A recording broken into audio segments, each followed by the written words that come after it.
Let's start with you. How have you enjoyed the tour so far? I think the tour's been brilliant. Doing the stadium tour is, so hard to comprehend, and being there on stage is just the best. It is mad how you've done so quickly. You've gone to stadiums. 3 years ago you were doing theatres. A couple of years ago we did nightclub first. So what you Started at Watford. That was the first. Tell me your first ever gig together. When was that? In Scotland. It was at campus. We did those couple gigs. In Scotland, there's about 800 people in there. Quite a lot. 800 people. Yeah, mate. And it was like, for us, obviously we'd not done like a gig together before or anything. It was so amazing. The vibe in there was huge. There was a couple of places where we did Leeds, and then we did Leeds where the lads were doing it. Yeah. But those were the days, and those were funny days. We had a lot of fun when we used to go touring around the clubs and stuff. And our first gig, all five of us, for the whole set, we just had mic stands. Do you remember? Yeah. We just hung on mic stands for like 6, 7 songs we did. Yeah. The covers we've done next Saturday, wasn't it? The lead show was weird because it wasn't even on a stage. It was just on there was like platform. It was like tables. For the DJ. I wish we had footage of it. It was so funny. Did people start throwing stuff at us as well? Yeah. We were all too young to be, except for you maybe. I think you could go clubbing then, couldn't you? We literally just got brought in, did the gig, and got taken Wow, back yeah. out. So it was a nightclub night, and you were performing your covers. Yeah. We did like Tiger night. It was in like a car lot, wasn't it, in Leeds? Yeah, Leeds. It might have been Oceana. Yeah, we No, it wasn't Oceana. It was Tiger Electric good Oceanas. It wasn't Oceana. Out of interest, do you feel that you enjoyed the theatres and the arenas more than the stadiums? There's something really nice about being able to see like a live. You literally have like conversations with people across the road, and that's amazing. And then now, I think you still kind of have you can't help but have little areas of the crowd that you keep going back to. Like it just happens naturally, it's not. Yeah. There's like little spots where you kind of will always see people and you like recognise people. We could have happily stopped at arenas and been like, this is amazing. Like to play arenas and do a worldwide tour would have been absolutely incredible. Seeing some of the greats that have played stadiums. Like I remember when we got the sheet through the stage, there was AC/DC stage. Like people like that play stadiums. So for us, we playing in the stadiums was the biggest thing in the world. It's nothing we could have properly sat down and thought, oh, one day we might play stadiums. You never have said that. It just happened. We blagged it again. It's so. Do you feel a bit like that? Like you blagged it? You almost don't. I mean, you look at the names that have played. Some of the stadiums for like Wembley, for example, and you almost don't feel like we're worthy of it. We just feel like we're just little scumbags, but actually people like us. The thing with the stadiums is if you're in a band or you're like doing music, I don't think stadiums aren't music venues, so I don't think that's what you think about. I think if you're trying to aspire to something, you aspire to like the Open Arena and MEN or stuff like that. Can you take it all in though? Because you're stood there. I sometimes look at you, and obviously when we were filming this DVD and when we were filming this Milan show, the camera goes behind you and you see you guys on the edge of the stage and you're talking to sort of 3 tiers worth of people. There's 80,000 people you're talking to. Do you have moments where you're just like, I don't quite know how I got here, I guess? It's very hard to comprehend. I think it's one of those things that is just so overwhelming. You can't really process it. The thing for me is as well, I think, how do we know how to do this? Like, most people would struggle to do like a best man speech at a wedding or something like that. You know what I mean? Like doing a speech is like a big deal, and then we're just there like we've got like 3 speeches in a show to make in the middle of the show to 80,000 people. I think we're very lucky with our fans that they take the pressure off us a little bit.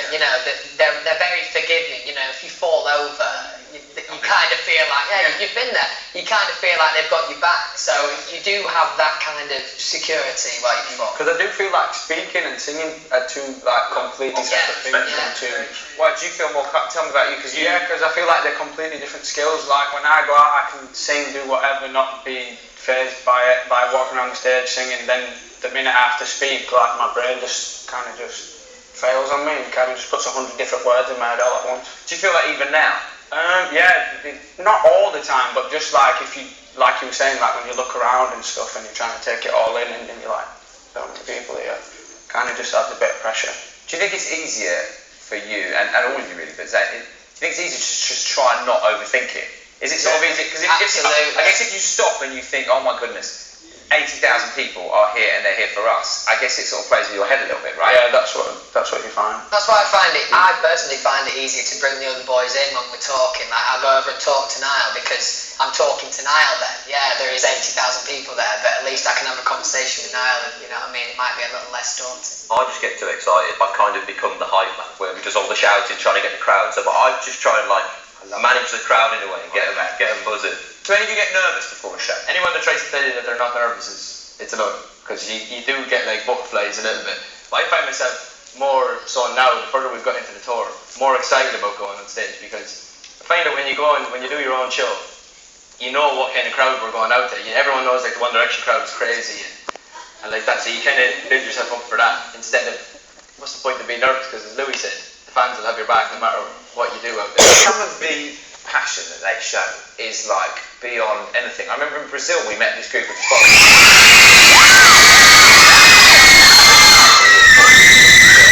to the front and be near you.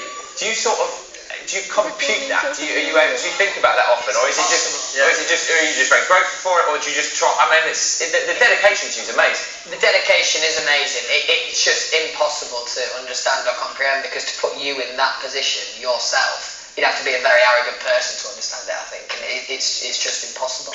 I mean, just the other day, when I was down at Noxtramus, 2 people had flown from Sao Paulo to Doncaster. What a great holiday. I mean, it was the best time. You've travelled all over the world now. You've seen everything. What's the most impressive place that you've seen? Rio was amazing.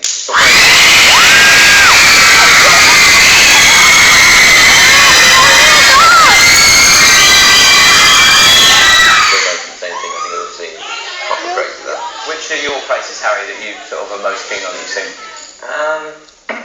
One of my favourite shows ever was Então por que você botou tatuagem? we played in like the old Coliseum, and I have this amazing picture of like the stadium, the arena, and then it's like full of the crowd, and then there's all like the little old ruins at the top of the and the crowd outside that as well was amazing. It was like Any places for you three that you sort of keen on? I always really enjoy going to Australia. There's something about it. It's just people are cool down there. It's a beautiful country.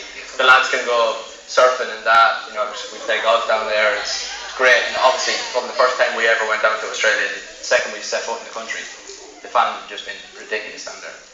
I think if it wasn't so far away, everyone would live in Australia. I guess it's not that far away if you live in Australia. if you're in Australia, you can't go. What's the negative side of it? Because obviously we get to see, they're all about to watch you on stage being brilliant and rocking out to San Siro. But there must be bits that you sort of, I guess being away from home is quite tricky. Yeah, being away from home is a huge one. Like obviously you miss your family and friends and stuff. But actually, I quite like being busy and being on the road now. I like fun, but I am. I can't stop these days. But you must feel like you're like living out in a suitcase sometimes. I hate that more than anything. I keep my stuff on the bus, so I never bring a rucksack. You like staying on the bus, don't you? I live on the bus. Yeah, I bring like a backpack. Just got underwear and stuff, and then I just get my clothes given to me. Do you? You literally just go rucksack. Yeah. So how long will you be on the road for with just that rucksack? If it's up to like 2 weeks, I'll just bring a backpack. Yeah, because you can also use your stage clothes. You know what I mean? So Probably with them. you can play the game. So just every time you use the same underwear. Look, I'm just like any other bloke. Like, do you know what I mean? I'm out of underwear. You know what I mean? I'm worn them today. I'll wear them tomorrow if I have to. Even if you've done a show in them. if I've done a show in I mean, it depends. It depends how. You just forget about it. Look, this is honesty. This is all this is. It's honesty. It's a bit of. We're having an open, honest conversation about your underwear. Yeah. All right. Yeah. Maybe Zayn's looking out for me there. You know what I mean? I probably never get married. Probably never get married. I'm fresh pair every day. Well, look at me. I'm very clean. Oh. Yeah. 2 pairs then. Yeah. Sometimes too clean. So, but you just pick up on that. Even if you go to hotels, you've always liked living on the bus, don't you? Yeah. Why is that? Because everyone else would. I mean, I can't imagine. There's quite small bunks, but you just quite like hanging out there. Yeah, I suppose. You know, me and Zayn spend a lot of time on the bus, and it's just not as cheesy as this sounds. It's almost like a little escape, that little back lounge that we sit in, because. You know, like there's mine and Zayn security, Alberto and Preston, and Don the driver. It would change no matter where it is in the world, though. Yeah, like, exactly. You get a different garden. It's not like a different hotel room and like a lonely place. Yeah, It's a hotel room opposite from me. It's just an easier way for me to deal with them. What? You would get quite lonely if you were staying in a hotel on Oh, your own. definitely. I can't really do on my own time. You know, I have to have someone's attention. You know. You can understand that. Because it can be quite frustrating being stuck in a hotel a lot. And we've had a few times this tour where there's literally been like, I remember in Peru there was like 10,000 people. And I got up that morning and went into Louis' room and I said, right, what are we doing today? And he goes, we should go shopping or something, man. Let's see if we get like a mall somewhere and go shopping. And then we looked out the window and the police after we found out there was like 10,000 people on the street outside the hotel. So the bus parks in the stadium. So the bus parks in the stadium, and you know we always stay up late, otherwise you don't really have any time. So you know we get up and take a walk inside, like we looked at the San Siro at like 3 in the morning, and it's incredible. It really is incredible to see. You get off stage, you're just full of energy. You don't want to be sitting in a hotel room by yourself after that. You know what I mean? You're just got that amazing gig. What does it feel like when you come off stage? Just buzzed up, full of energy. I normally just can't go to sleep, but I just want to stay up. And do But you it's find quite like relaxing when you finish a show as well, that you feel like, because you've done the show, it's like a big energy release and whatever, you get it all out on stage and you can't do relax, but you are like a relaxed awake sort of thing. I always find. We don't really have, I don't think any of us have like a proper body clock. Like we all go to bed at like different times and whatever else. You need like an hour, 2 hours to kind of, even if it's not do anything, like even if it's just lying around but not sleeping. yeah, just do what you want. Yeah, you have like a ringing in your ears for a while and stuff. And What's all this in the middle of the show?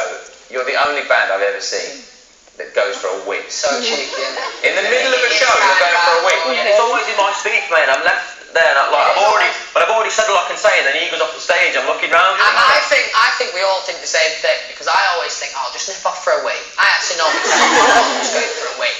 And then I come to the toilet and everyone's already there. we all know the point in the show where there is a gap long enough to go to the toilet. So like I came out the toilet the other day and literally there was 3 lads standing outside in the queue outside the toilet. what can you do? Well, you can go before the show, of course. No, not true. it's not that. Because you drink so much water during was stage. gonna say, yeah, It's you very dry. I had one kidney for a long time, boys, so I'm well trained in that area.